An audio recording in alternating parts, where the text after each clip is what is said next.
أعوذ بالله من الشيطان الرجيم. بسم الله الرحمن الرحيم، وصلى الله على النبي الكريم. Jama'a barkanku da sake haduwa da mu a wannan channel tamu mai albarka, channel ta mata zalla. A yau ma za mu kawo wa iyayenmu mata da ƙannenmu da 'yan uwanmu wasu fa'idodi waɗanda suke alaƙa da lafiyar al'umma da lafiyar iyali.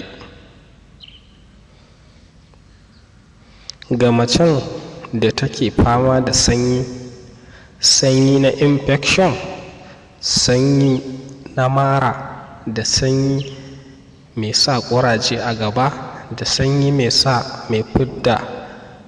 mace mai sa fitar farin ruwa a gaban mace, da duk wani irin nau'in sanyi da yake damun mace, insha Allahu idan kuka jarraba wannan magani za ku sami nasara da fa'idantuwa kwarai da gaske da sanyi mai hana mata ɗaukan ciki, da sanyi mai yawan sa ciwon ciki yayin al'ada.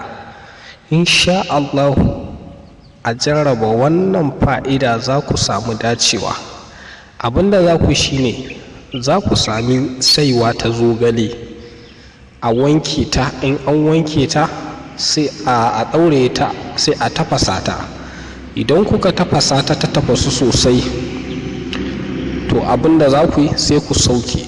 Idan an sauke, amma ana sa jakanwa 'yar kaɗan, sai ku dinga shan kofi ɗaya a kullum kimanin kwana 3. Ku jarraba wannan, za ku ga kuna fitsarar da sanyi insha Allahu. Kowane irin nau'in sanyi ne ke damun mace, alfarma annabi da alkur'ani za a fitsarar da shi insha Allahu. Idan kuma ba a sami saiwar zogalen ba, ana iya samu saiwa ta rai ɗore, wato rai ya saiwa za a ciro. Idan aka ciro ta sai a tafasa ta da jakanwa, sai in an tafasa sai a dinga shan kullum kofi ɗaya kimanin kwana 5. To lillahi wa rasulihi insha Allahu za a ga biyan bukata.